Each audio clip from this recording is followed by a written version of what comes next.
Amigos de Confidencial Noticias, reciban un cordial saludo del periodista Óscar Sevillano, quien les habla.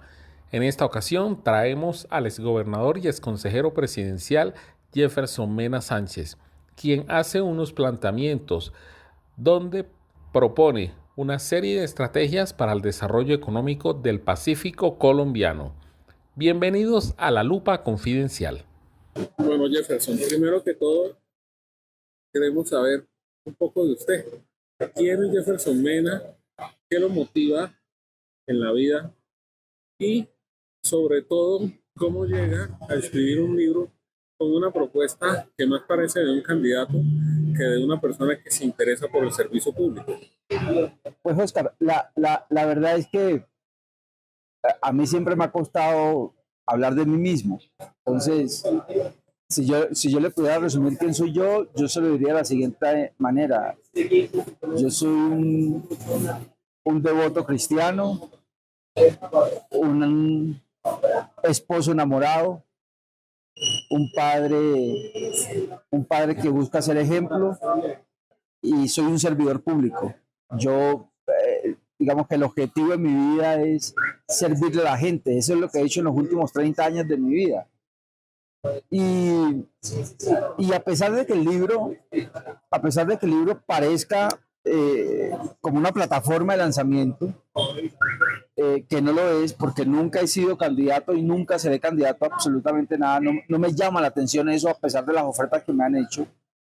Es un libro que busca aportarle al país en el sentido de darle respuesta a uno de los grandes problemas que tiene una de las regiones, que es el Pacífico colombiano.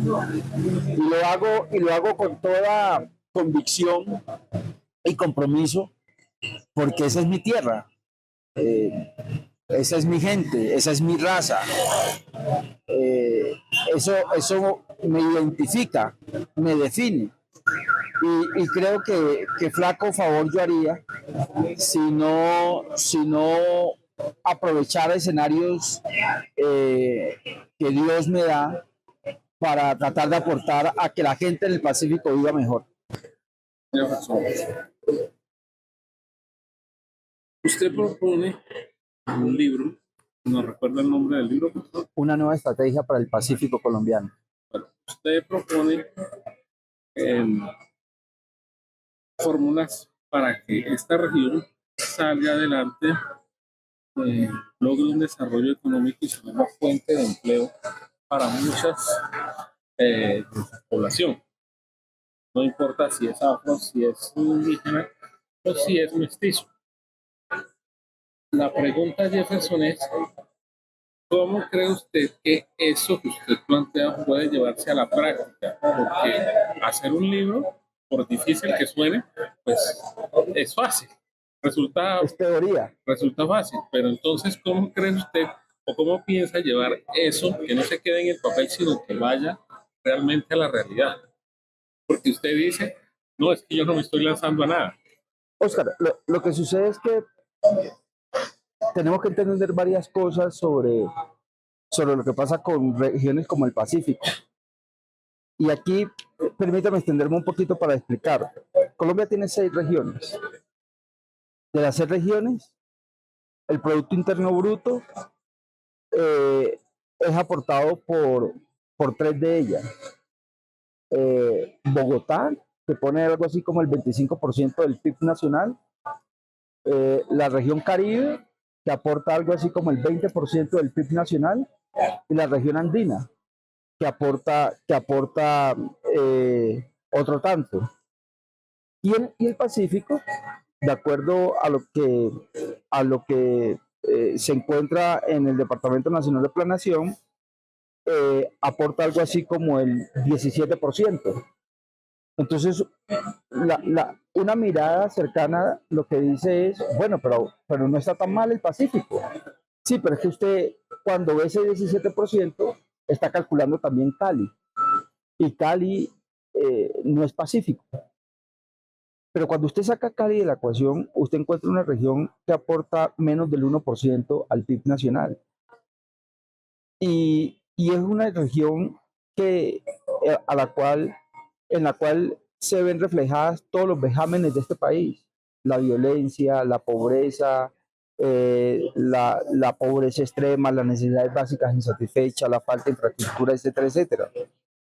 Yo creo que lo que a Colombia le ha faltado, que han tenido otros países como Chile, Ecuador y Perú, que lo establezco también en el libro, es una falta de visión. Y más que una falta de visión, Oscar, a Colombia le ha faltado ambición. Ambición, ¿ambición de qué? Ambición de crecer más. ¿De crecer más para qué? Para que la gente viva mejor, para que la gente tenga más platica en el bolsillo. Y esa falta de ambición ha llevado a que tengamos a un país de espaldas a regiones como la del Pacífico, con tantas potencialidades que tiene el Pacífico. Pero además el Pacífico es la cuna, como lo decía anteriormente, de la mayor tasa de desempleo de este país, de la mayor tasa de pobreza, de la mayor tasa de miseria. Y eso no se soluciona como lo hemos venido solucionando en los últimos 70 años o en los últimos 100 años, a punta de subsidios.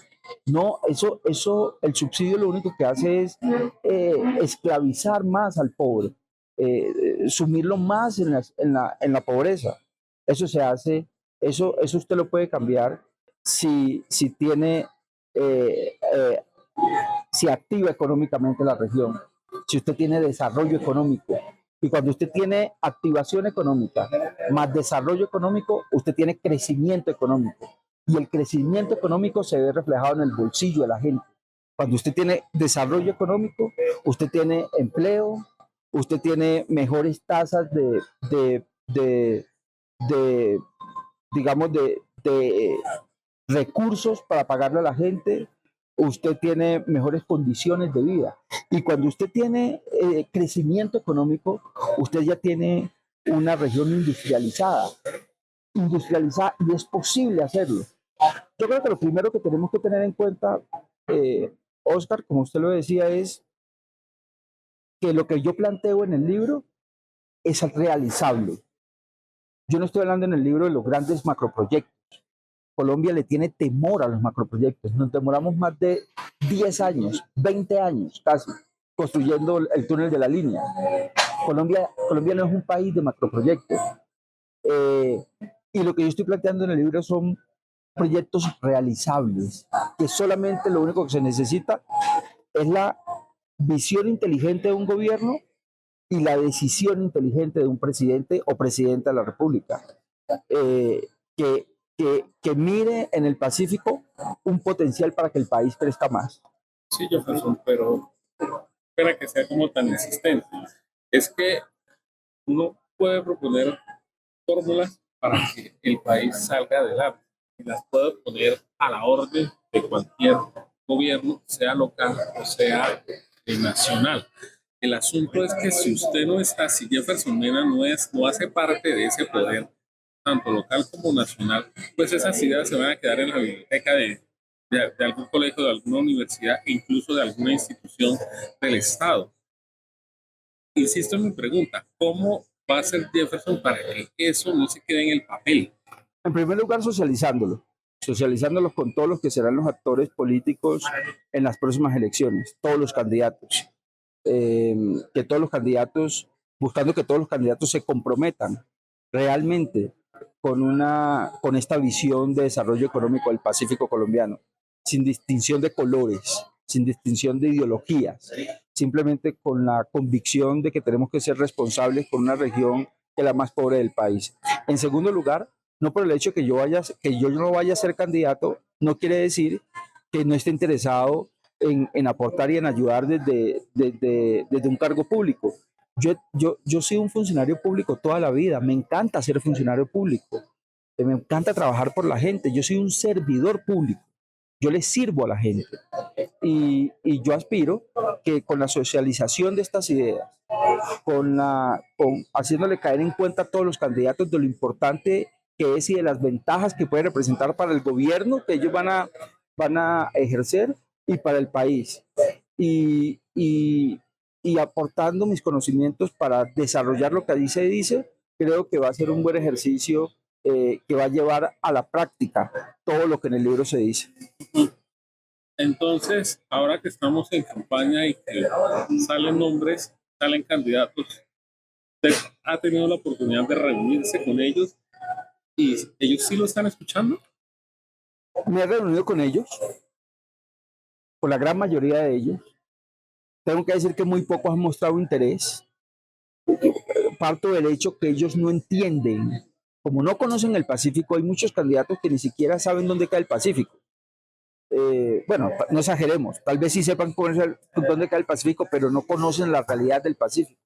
Entonces lo ven como un tema accesorio, como un tema, como lo ha visto este país en los últimos, en las últimas décadas. Pero me he reunido con ellos, les he hablado de ellos, a todos les gusta la idea. Eh, Ahora, el reto es que lo pongan en letras mayúsculas en sus programas y se pongan la meta de desarrollarlos. Eh, a pesar que me he reunido con muchos, son muy pocos o pocas las que realmente le han llamado la atención y se han comprometido con este trabajo. Bueno, Jefferson, pasemos al libro como tal. El Pacífico tiene una característica muy especial y es que es una zona que necesita desarrollo, como usted mismo lo dice, eso nadie lo desconoce, que necesita ser fuente de empleo para su misma población, pero que necesita también de su medio ambiente natural, así como es, para que su riqueza no se acabe. La pregunta que muchos nos hacemos es, bueno, ¿y cómo hacemos para que eso se industrialice, para que el desarrollo económico llegue a esa región y no se acabe la selva, por ejemplo, del Chocó, Oscar, donde hay especies únicas, ¿no? Oscar, eso también lo planteo en el libro, una nueva estrategia para el Pacífico colombiano. Y lo planteo de la siguiente manera. Colombia tiene la falsa visión, la visión equivocada que el desarrollo no puede ir de la mano de la conservación. Eso es una teoría que está revaluada hace muchos años en el mundo. Te le pongo un ejemplo. Vancouver, Canadá. Vancouver, Canadá tiene el puerto más importante de todo este país, que es el segundo más extenso del mundo, en el Pacífico. Lo maneja una empresa que se llama Port Canada. Maneja 3 millones de containers al día. Imagínense, 3 millones de containers al día. Y es totalmente amigable con el medio ambiente. Es decir, el desarrollo y la conservación pueden ir de la mano. No necesariamente tiene que ser o desarrollo o conservacionismo, que es lo que ha matado al Pacífico colombiano, que es esa visión falsa que, por ejemplo, tiene el actual presidente. No desarrollemos nada en el Pacífico porque es más importante el medio ambiente. No, es más importante la gente. Es más importante que los niños no se nos mueran de hambre. Es más importante que la gente pueda comer 3 veces al día. Es más importante que la gente pueda vivir bien. Pero también es importante que desarrollando esas potencialidades nosotros podamos conservar y aprovecharnos de ese medio ambiente para generar riqueza. Por ejemplo, yo le pongo un ejemplo a todos los lectores. Imagínense ustedes, desde hace muchos años se han venido presentando una serie de enfermedades que el mundo pensaba que ya estaban superadas. Y esas enfermedades, casi todas, se están presentando por el calentamiento global. Son enfermedades tropicales. Imagínense ustedes que nosotros, teniendo la segunda zona más biodiversa del mundo, que está en el Pacífico colombiano, hagamos de ese Pacífico colombiano un laboratorio y hagamos convenios con las universidades del mundo que hacen investigación. Y esa investigación nos debe llevar a encontrar soluciones a las enfermedades que hoy están despertando. Y tenemos el potencial en el Pacífico. ¿Qué tal que la Universidad Tecnológica del Chocó o la Universidad del Pacífico en Buenaventura hicieran convenios a través del Ministerio del Interior, del Ministerio de Educación, perdón, con Harvard o con MIT o con estas grandes universidades que hacen investigación y hagamos del Pacífico un gran laboratorio de exploración para encontrar las curas a estas enfermedades, para desarrollar los medicamentos para combatir estas enfermedades. Esa es una forma en la cual podemos integrar el desarrollo con el conservacionismo. No, eso no es antagónico. Lo que no podemos seguir haciendo es poniendo el conservacionismo como la excusa para que la gente se nos siga muriendo de hambre en el Pacífico, para que la gente siga siendo miserable en el Pacífico, para que la gente siga viviendo como se vive en el Pacífico, para que el Pacífico siga siendo la zona violenta que es.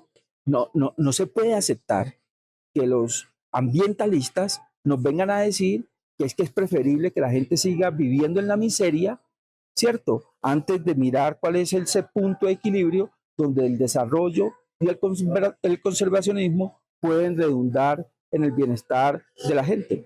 Esta propuesta trae fórmulas también para el tema minero, porque el Pacífico es una zona riquísima en oro, plata. Yo creo Oscar, cuando uno revisa la historia y en la investigación que hice para escribir este libro, encontré datos muy relevantes. El Chocó, por ejemplo, tuvo en toda la historia de su existencia, solamente ha tenido un solo pico de desarrollo. Y fue por allá en 1930-32, Primera Guerra Mundial, escasea el platino, el Chocó era rico en platino y se empieza a explotar el platino del Chocó y a exportarlo. Ese fue el único pico económico que tuvo. Luego, digamos, se superó eso y volvió a bajar. Volvió a estar en el estado en el que ha estado siempre. Eh, la minería, yo creo que Colombia debe darse la tarea de, de explorar caminos para desarrollar una minería amigable. Nuestros antepasados, nuestros antepasados negros, nuestros antepasados indígenas, siempre han explotado el oro, siempre han trabajado con el oro, siempre lo han hecho. Pero en esas épocas de la historia no generaban la contaminación que hoy se genera. ¿Por qué? Por la ambición, por la corrupción que hay.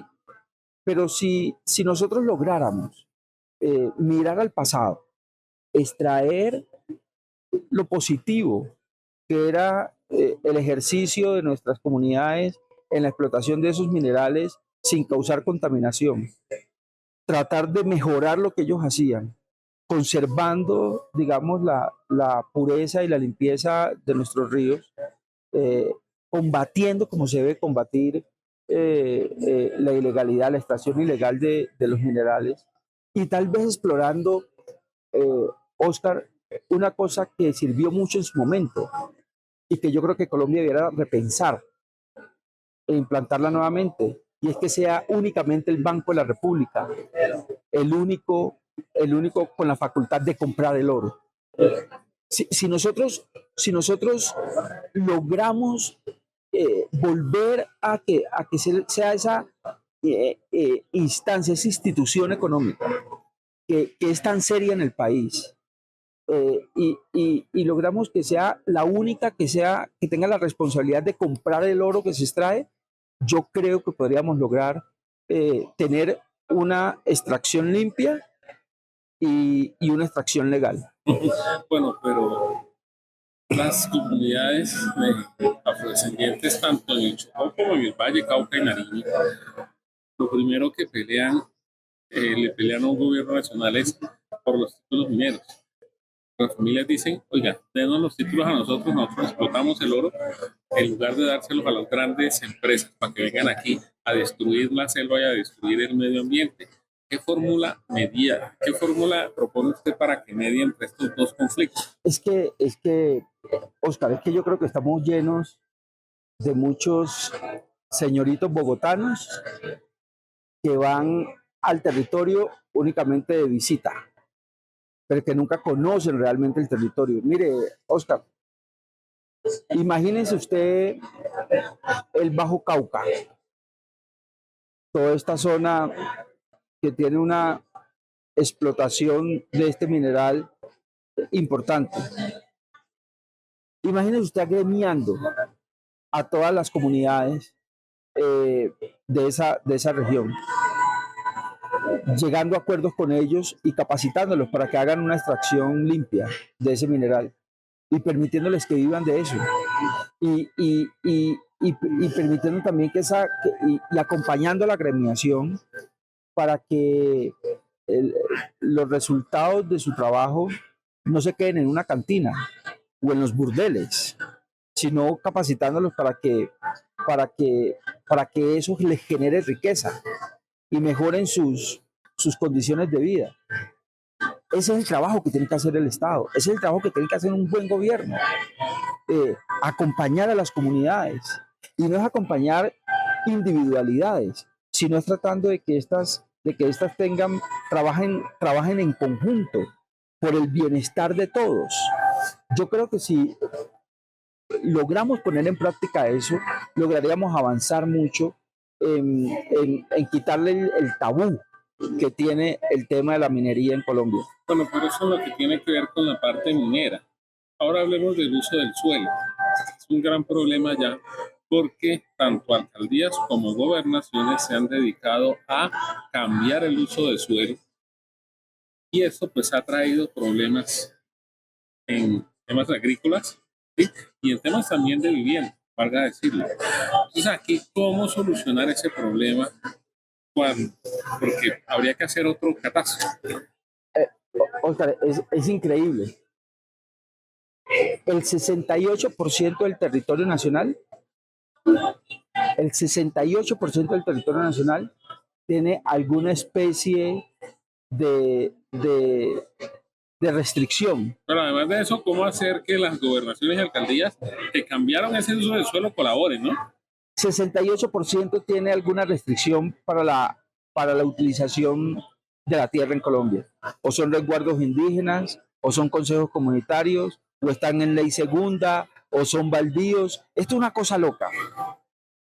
¿Cómo hacer para sacarle mayor provecho al suelo y a la tierra?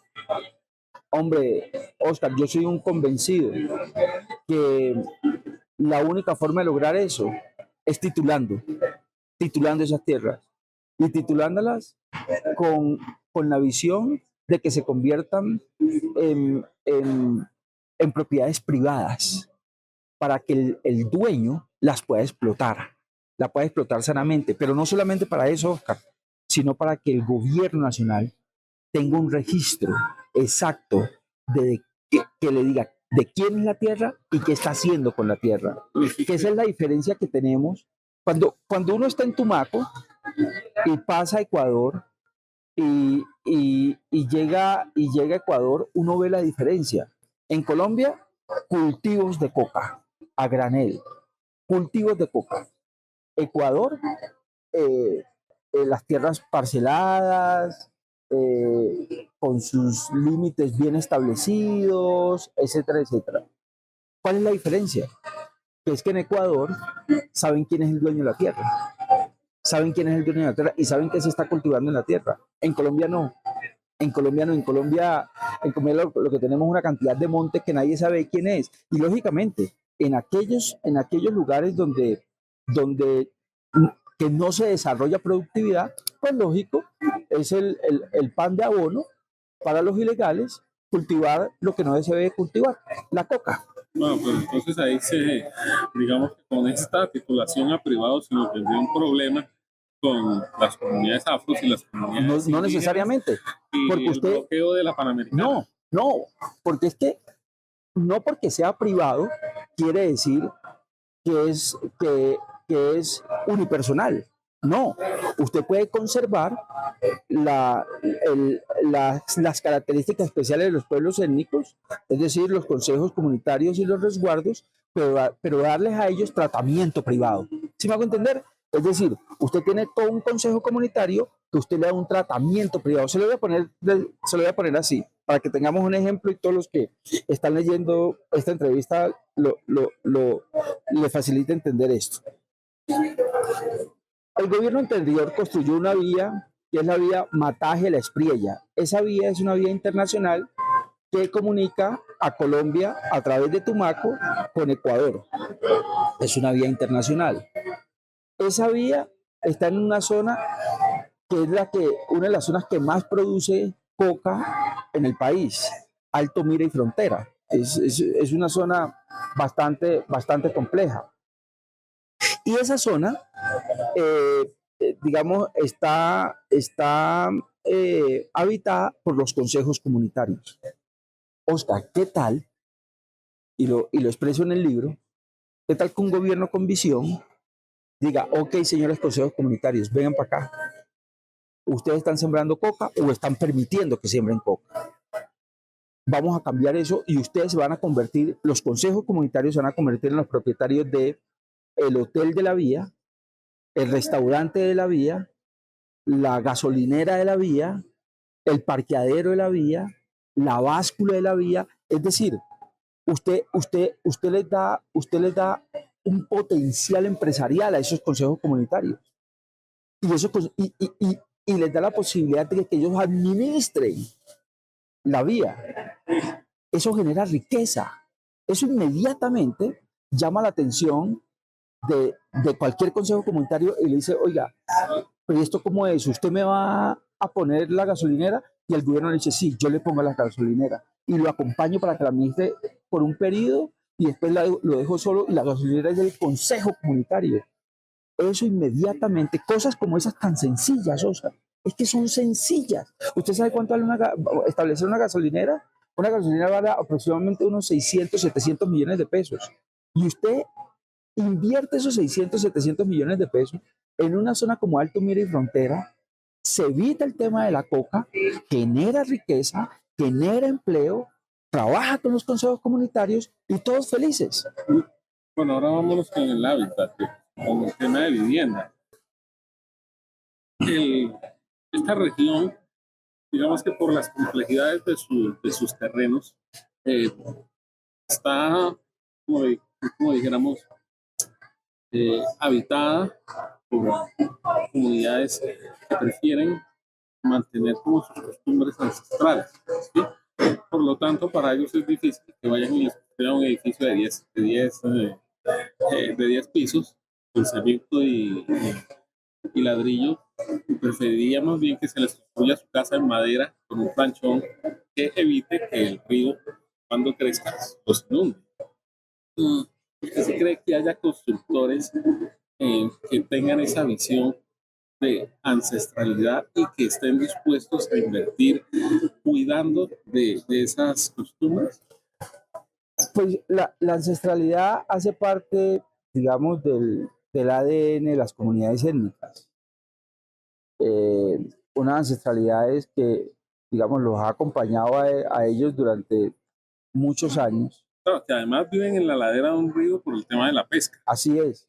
Y unas ancestralidades que se han ido desarrollando con el tiempo, que han ido evolucionando con el tiempo. Y esta pregunta me lleva a tratar lo mismo que hablamos frente al tema de desarrollo y conservación. Yo creo que es posible conservar la ancestralidad de estos habitantes acompañado de una habitabilidad, unas construcciones de vivienda mucho más dignas. Es decir, yo no creo que con el hecho de respetar los usos y los costumbres de las comunidades étnicas, eso sea una mampara, una excusa para que las comunidades étnicas en La Guajira vivan en los rachos que viven, por ejemplo. Entonces usted le pregunta a la unidad de víctimas o le pregunta a cualquier instancia del gobierno, oiga, pero por qué ustedes construyen estas cosas que parece que fueran donde habitan, no sé, no la especie humana? Y ellos dicen, no, es que es por respetar sus usos y sus costumbres. Eso es una visión totalmente equivocada, es una visión racista, es una visión clasista, eso es una visión pobre de los gobiernos. Yo creo que uno puede tranquilamente utilizar los usos y las costumbres de las comunidades étnicas, pero dándole una vida de dignidad, dándole un trato digno, eh, donde ellos sientan que realmente existe un gobierno y un Estado que se preocupa por ellos. No creo que sean disonantes, no creo que sean disonantes. Yo creo que esas casas palafíticas de las que te refieres en la pregunta pueden ser mejor construidas. La arquitectura ha evolucionado muchísimo, muchísimo. Tú encuentras casas palafíticas en Venecia, pero tú no las ves en las condiciones en las que están nuestras casas palafíticas en Tumaco, o en el Chocó, o en Buenaventura, o en Guapi. Y estamos hablando de Venecia. Estamos hablando de Venecia. Si Venecia lo hizo, ¿por qué no nosotros? Bueno, pero esto para las comunidades que mantienen sus costumbres ancestrales, porque valga decirlo, en el Pacífico no todo el mundo es así. ¿Sí? Todavía se conserva mucho de las costumbres ancestrales. Sí, sí, pero no todo el mundo vive en Sí, de esa manera. estoy de acuerdo. Entonces aquí la pregunta es cómo llevarles inversión a estos municipios donde no son ni siquiera en el 60% de costumbres ancestrales.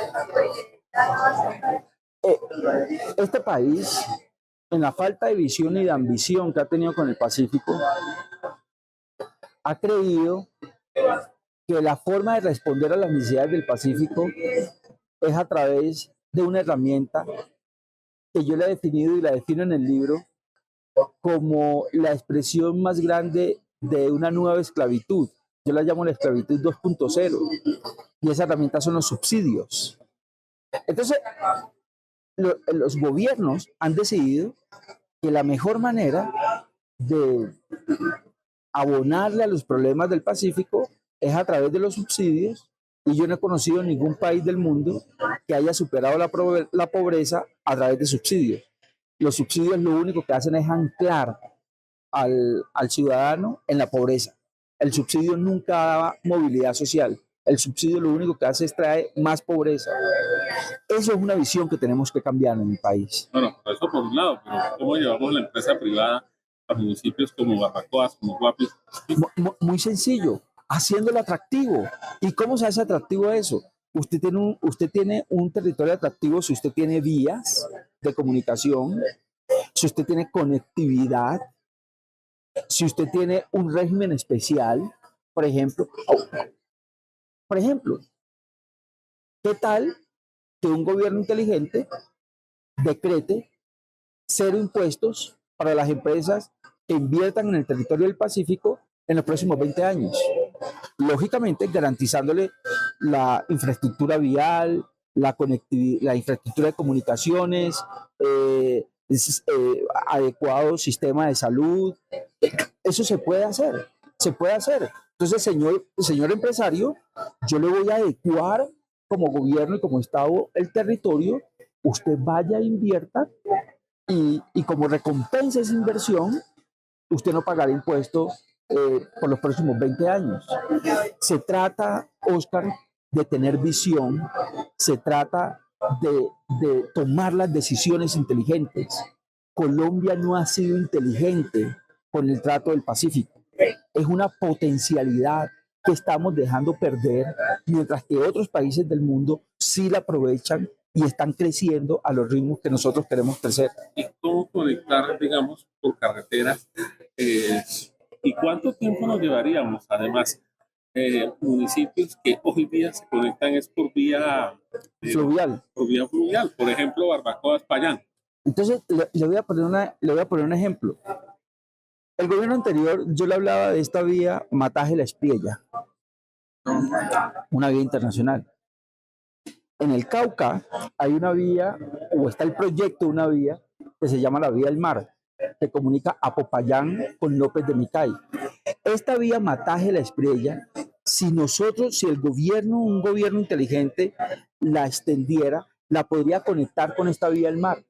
Y al conectar esta vía con la de Popayán, López de Micay, conecta el triángulo de Telembí, conecta el Santianga, conecta todas las vías, todos los municipios que están alrededor de la vía de Popayán a López de Micay, y eso es desarrollo. Eso es desarrollo. Y por ejemplo, usted tiene esta vía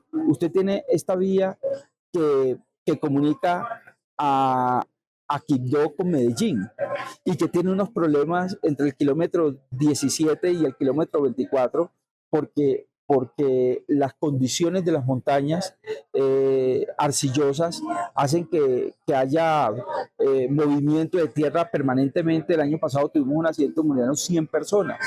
Pues la vía no puede pasar por ahí. Lo que hay que hacer es intervenirla. ¿Cómo? O se hace un puente, o se hace un túnel, o se hace un viaducto. Pero hay que tomar decisiones inteligentes. Hay que tomar decisiones inteligentes y hay que dejar de ver el Pacífico como la zona que está condenada a la pobreza y la zona que está condenada al desarraigo. El Pacífico es una potencialidad que tenemos que desarrollar. Si Colombia quiere crecer al ritmo del 7% durante un periodo largo para extirpar la pobreza en una generación, tiene que invertir en aquellas regiones que hoy no están produciendo y hacer a todo el país productivo. Y parte de ese país es el Pacífico. Bueno, y dicen que el que tiene el dato tiene la razón. ¿Cuánto tiempo y cuánto de dinero nos llevaríamos haciendo esas conexiones? Porque es que eso es casi que un plan nacional de desarrollo. Pero es que, Oscar, en dinero, pues. Oscar, el gran avance de la administración nos ha llevado a crear cosas como las APP, las asociaciones público-privadas. Oscar, hoy las administraciones que tienen la decisión de hacer las cosas pueden invertir en infraestructura sin sacar un solo peso del recaudo nacional. La empresa privada, Oscar. Pero habría que pagarles, tarde o no, Oscar, le voy a decir una cosa. Usted hace esta vía, la vía del mar, Popayán, López de Micay. Usted se la entrega a un privado y le dice, señor privado, durante 20, 30 años, usted va a administrar esa vía para que usted no solamente recupere su inversión, sino que gane. Es que así es que se hacen las cosas hoy. Pero entonces tendríamos que tener un Estado capaz de vigilar que no vayan a existir abusos en esa administración. Lógicamente, esa es la Superintendencia de Vigilancia y Transporte no es. Pero yo estoy de acuerdo, Oscar, pero esa es la tarea que tiene que hacer el Estado. El Estado vigila, deje que la empresa privada se desarrolle, deje crecer la riqueza. Entre más riqueza haya, mucho mejor, mucho mejor. Entonces, usted le dice, el país debe saber, los estados ya no construyen puertos ni aeropuertos. No, se los entregan a los privados para que los administren, sin sacar un solo peso de sus recursos. Simplemente generan las condiciones para que el empresario lo pueda hacer y pueda garantizar la reconversión de su inversión o la ganancia de su inversión, ¿cierto?, en un periodo de tiempo establecido. Y así salimos ganando todos. Lo que usted acaba de decir me suena a mí como a el Estado en su mínima expresión, la empresa privada donde tiene que llegar. Es que yo creo, a Tony Blair y Juan Manuel Santos. Es que yo creo que en Colombia tenemos mucho más Estado que territorio. Es decir, yo creo que el Estado colombiano es demasiado grande. Es que, Oscar, póngase a pensar una cosa. Usted tiene un país como Canadá, el segundo país más extenso del mundo, y tiene un país como Colombia. Colombia puede caber unas 50 veces en Canadá. Canadá tiene algo así como 12 ministerios. Colombia tiene 20 y pico. Hermano, el Estado tiene que ser pequeño. El Estado tiene que ser pequeño, porque si el Estado es pequeño, usted va a tener mucho más recursos para poderle distribuir a la población. Pero si usted tiene un Estado burocrático, con unos movimientos de mastodonte que se demoran una eternidad de dar un paso, con una serie de regulaciones, con una serie de requisitos, usted tiene un Estado inoperante, que es lo que hemos tenido. El Estado se tiene que achicar, se tiene que llevar a sus justas dimensiones para que el Estado pueda cumplir con las funciones que tiene que cumplir. De lo contrario, se va a ir todo en lo que tenemos hoy.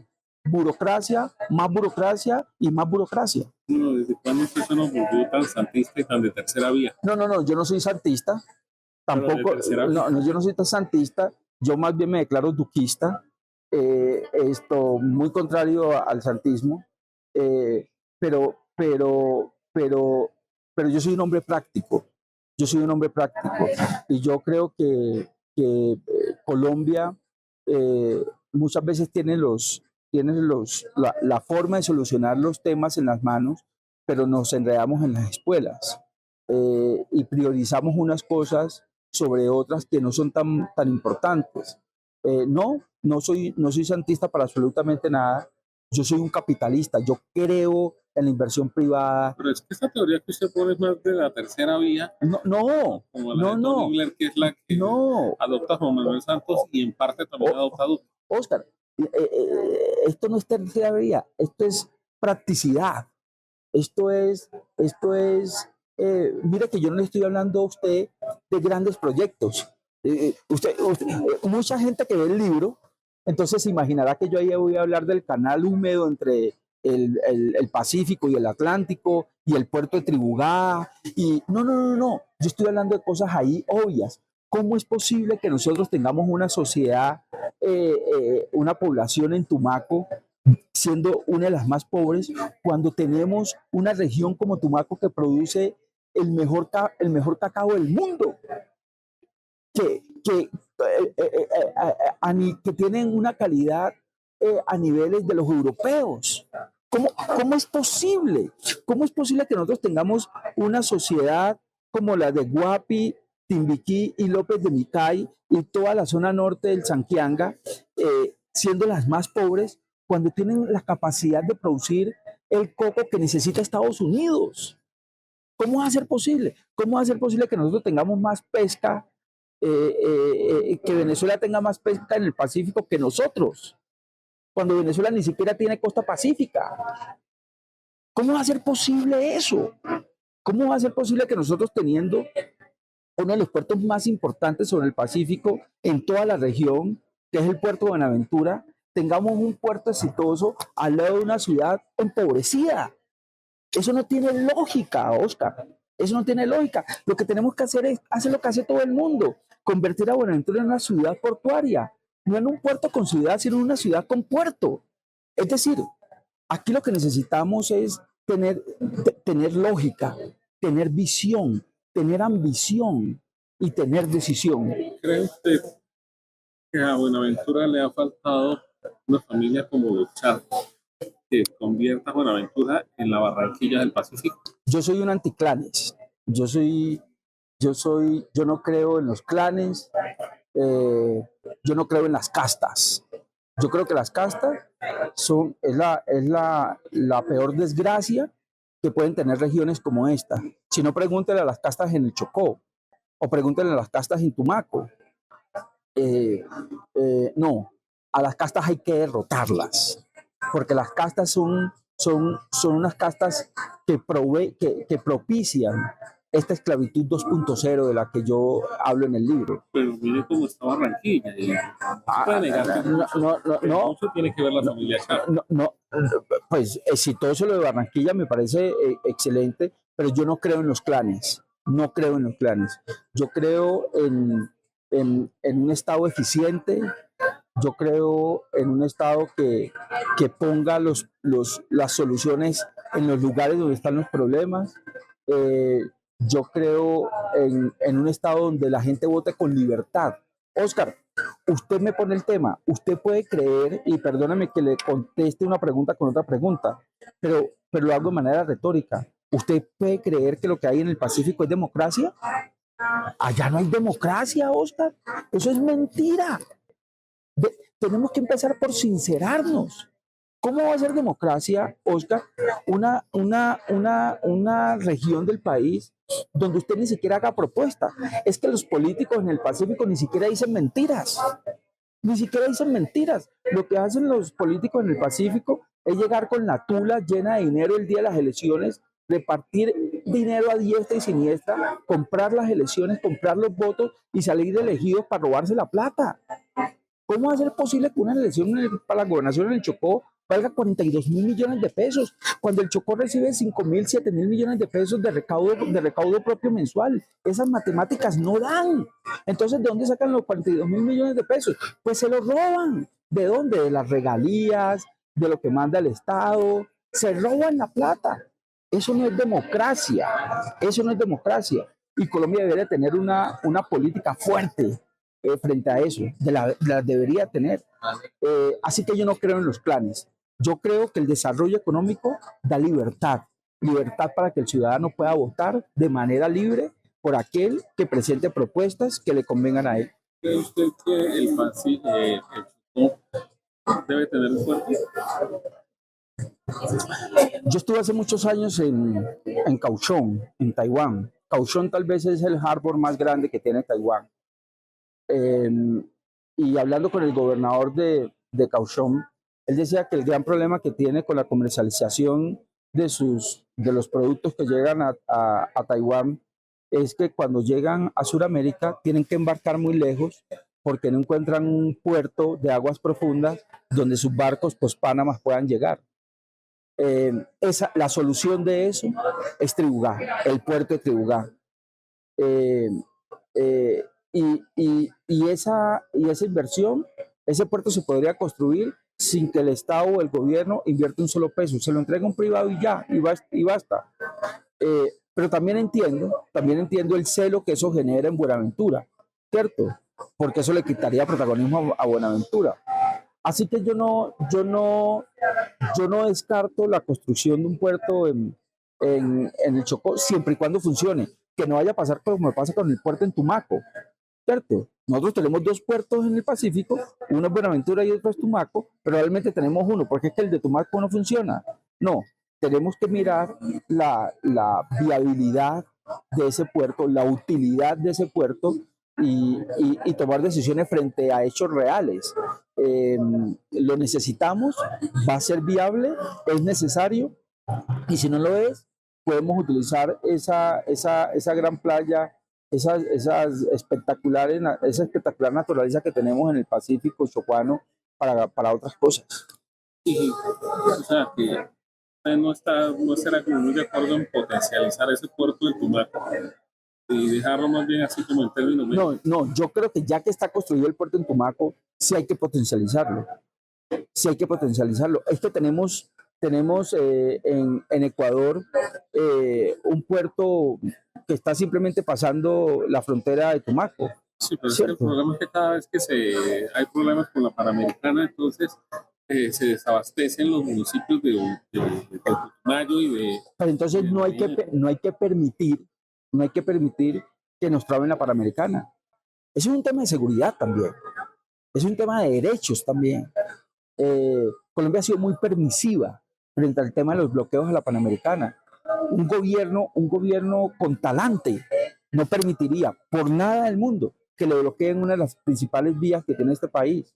Porque es que cuando se bloquea la vía de este país, usted le está negando los derechos a aquellas personas que tienen derecho a alimentarse, que tienen derecho a transportarse, que tienen derecho a vivir tranquilas. Colombia deberá penalizar los bloqueos de la vía.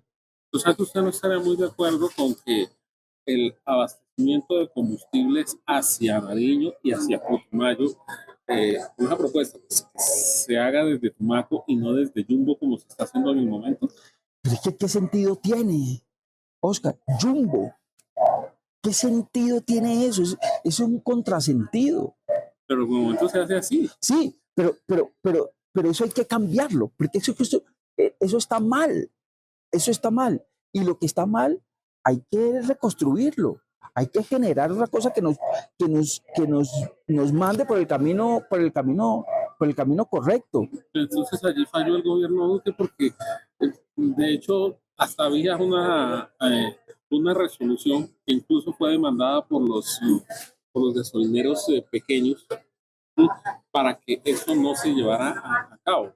No, En el momento no tengo claro qué sucedió, si finalmente no fue ese fallo del Consejo de Estado, pero sí había esa propuesta, venía del gobierno Santos y se quedó ahí, bueno, la verdad no tengo mayor conocimiento al respecto. de que Jumbo se dejara de abastecer, se hiciera desde Tumaco. No tengo mayores conocimientos al respecto, pero si es así como usted lo menciona, lógicamente hay un evidente error en esa decisión. Uh-huh. Bueno, ya una última pregunta, Jeff. ¿Cómo conectar al Pacífico con Panamá?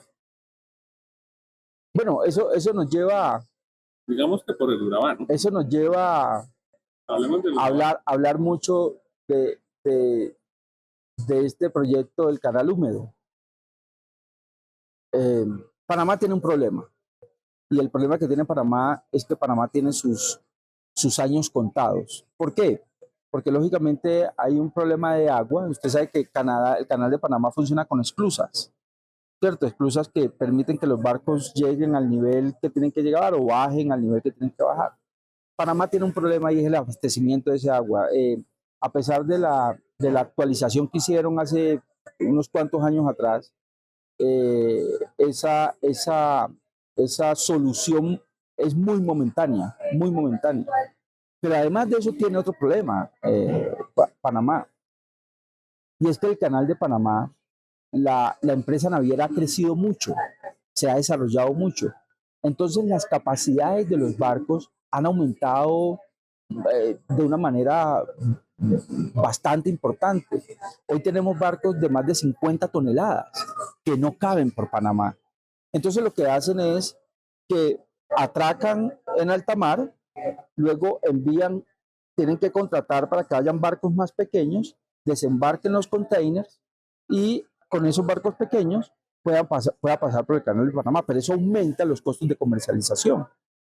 Eh, eh, y no se puede hacer nada para solucionar eso. La única solución que tiene eso es tener otro canal.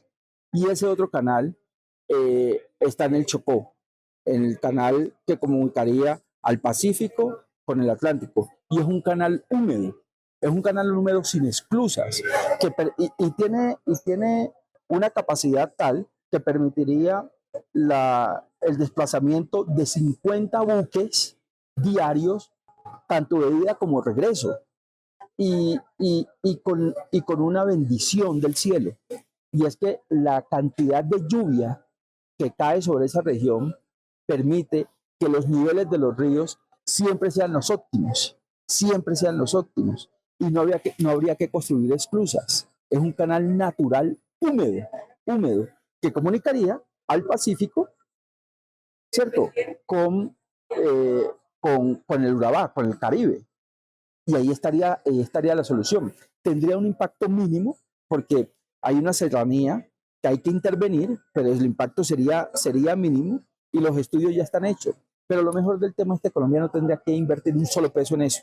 Colombia, un gobierno inteligente, lo primero que tiene que salir a decir es: señores, comunidad internacional, eh, compañías o estados, les queremos anunciar que Colombia está interesado en hacer los estudios previos para construir ese canal. Abundan las empresas y los países que levantarían la mano.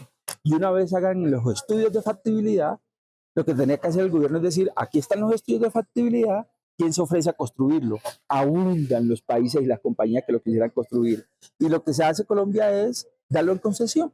Le damos una concesión de 100 años, 150 años, 200 años, y eso generaría desarrollo para esa zona, le daría una dinámica diferente a esa zona del país, al Chocó, pero lo mejor de todo, se convertiría Colombia en la solución a un problema que en los próximos 15 o 20 años vamos a tener con el Canal de Panamá. ¿Estarías de acuerdo con que se abra una vía terrestre Una vía terrestre, hacia Panamá por el... hay que intervenir en el Darién. Como te dije, la ingeniería civil ha avanzado mucho, la arquitectura ha avanzado mucho. Eso se puede hacer, pero tenemos que tener la decisión y la determinación de hacerlo y se puede hacer con un impacto mínimo en el medio ambiente, con un impacto mínimo en las especies que hay allá. Es que eso se puede hacer sin ningún problema, pero tenemos que creer que es posible. No tenemos que ver los problemas, tenemos que enfocarnos en la solución. Y es un ejercicio que, por ejemplo, este gobierno no hace muy bien. Pues bueno, Jefferson, todo eso que usted propone tendría que pasar por algo que para algunos se ha vuelto un problema, son las consultas previas.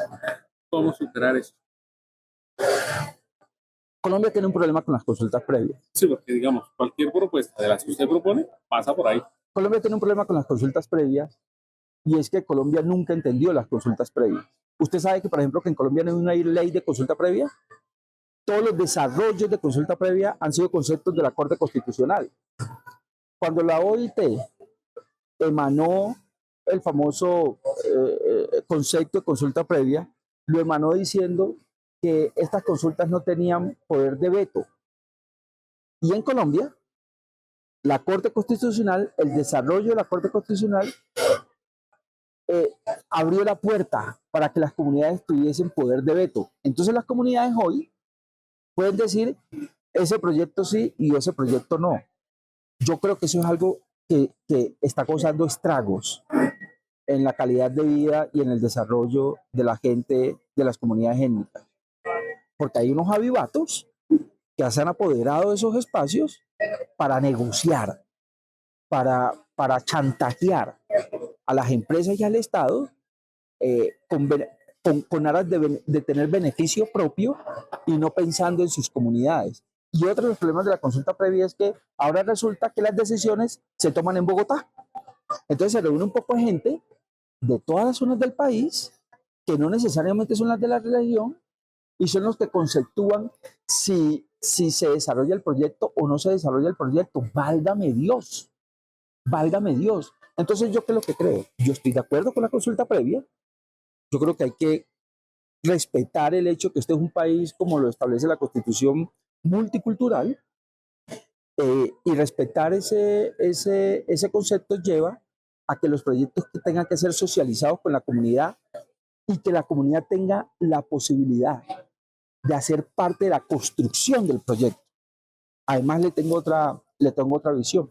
Yo creo que en Colombia no debiera existir consulta previa, porque la consulta previa lo que busca es establecer el impacto de los proyectos en las comunidades. Pero es que es muy difícil establecer unos impactos antes de que el proyecto se desarrolle. En Colombia debiera haber consulta post desarrollo del proyecto. Cuando usted ya tenga el proyecto, usted ya puede decir, ok, este proyecto impactó la comunidad en este sentido, en este otro, y hay que compensar la comunidad. Pero hacerlo de manera futurista es totalmente equivocado, porque muchas veces puede impactar no de la manera como se cree que va a impactar. Porque una cosa es lo que uno plantea cuando está planteando el proyecto y otra cosa es cuando uno lo está desarrollando. Entonces, yo soy amigo de la consulta previa, yo soy amigo que las comunidades se involucren en el desarrollo que les llega al territorio, pero que se involucren para construir con ellos, para ser parte de ellos, para enriquecerlos, no para bloquearlos. No, Jefferson, una última cosa, y es que lo invitamos a que invite a leer su libro. Darte muchas las gracias a ti, Oscar, y a Confidencial Colombia por esta entrevista, la cual agradezco mucho.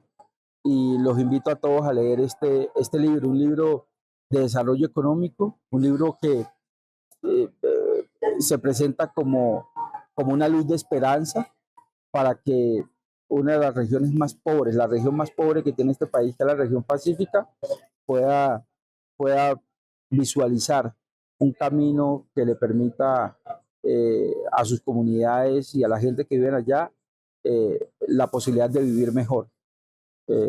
las comunidades étnicas pueden vivir mejor y pueden vivir mejor conservando el medio ambiente y potencializando y desarrollando las potencialidades que tienen en su zona. Bueno, listo. Gracias, Jefferson, por esta entrevista para este podcast. Le deseo muchos éxitos en su libro. Muchas gracias, Oscar. Esto ha sido todo por hoy en La Lupa Confidencial. Los esperamos en una próxima emisión con otro invitado más.